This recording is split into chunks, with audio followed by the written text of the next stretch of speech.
Hi everyone, today I'm excited to walk you through Data Sage, a powerful, beautifully designed and fully local Gen AI assistant tailored specifically for data science tasks.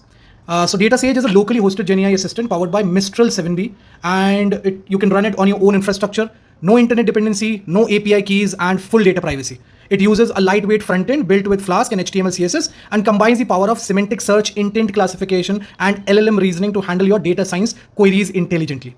Okay, so this is the way you can open the application. You just have to type this IP address on the top and then colon 5000. So at present, it is hosted on an EC2 server, which is present on AWS. And the IP address of this EC2 server is 54.81.199.215.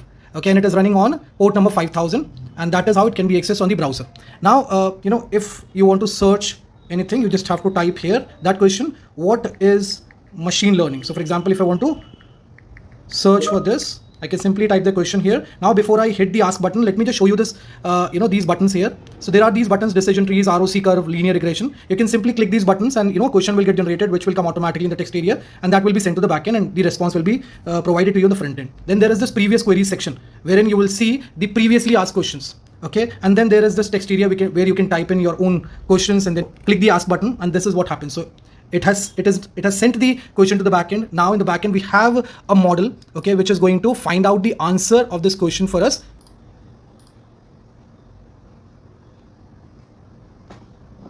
So the answer has come now. Machine learning is a subfield of artificial intelligence that deals with the development and so and so. Okay, and if the user wants, he can simply click the save button to save the answer. So a file has got downloaded. If you see here, let me just open this file. So this is the answer which we just got from this application. That's what has got downloaded in the form of a text file on my device. Okay, let me just click this decision trees and see what happens. So if you see here, a question has got generated, and currently the backend is processing the question. It will give us the answer very soon. So let's wait for some time. Okay, so we have got the response. See, decision trees are a popular machine learning algorithm that are used for classification and so and so. Right, we have this small formula also at the end. If I want, I can simply save it also, download again, and the file has got downloaded. This is the answer. Correct. Now, if you see here in this previous queries section, we have all the questions that we asked during the video, and also there is one question which I asked previously before shooting this video.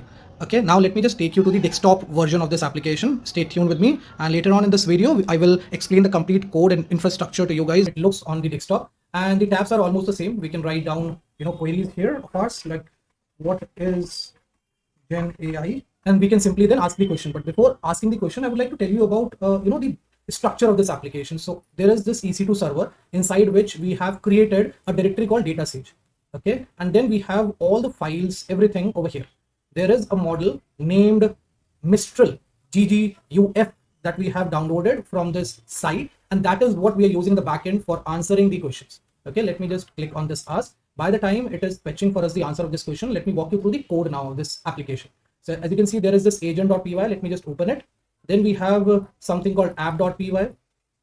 Okay, and then we have something called intents.py. These are the three main files, okay, in which the complete code is present. Let me delete the ones which we are not using in this application. Okay, now let me come in the code. So here, if you see, we are posting the query.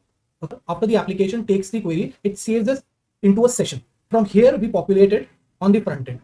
Okay, now comes the detect intent part. So what happens is the query which the user has sent, it is sent to this intents.py file. So there is this function called intent from query that is going to check the intent of the question based on these variables. Okay, it will check the intent, whether it's a profile question or is a train model kind of a question, right? A correlation or feature, right? And based on that, it will return the detected intent.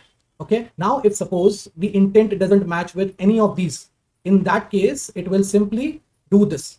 Okay, so if the intent is detected, then this will happen, else the prompt will be like this. Now we are sending this prompt to this query underscore LLM, which we have defined inside this agents.py file. Okay, so here if you see, we're using this model called Mistral.gguf, which is specifically used for answering data science related questions.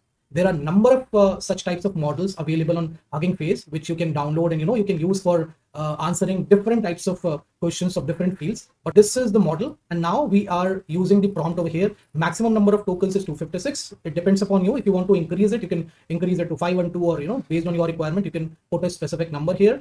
Then comes this response. We are sending the response to the front end, and this is how the users see it. Some while back, I asked this question, what is Gen AI? And that is what it has given me. Okay, now if I want to save it on my desktop, I can simply click on save and it will get saved like this on my desktop device. Let me just open this file for you. Okay, so this is the same answer which the application is showing us over here. So that's the complete flow of the application. I hope you guys enjoyed it. The main purpose of this application is to tell you that, without ChatGPT key and without third-party APIs also, we can create such beautiful and such intelligent application which we can run locally. Okay, and we do not require any type of internet connectivity for these applications. Fine. So it is kind of a free application, okay, which you can use for finding out the answers of different types of questions you have in your mind. That is it from my side in this lecture. I hope you guys enjoyed it. Bye bye, take care, and have a great day, guys.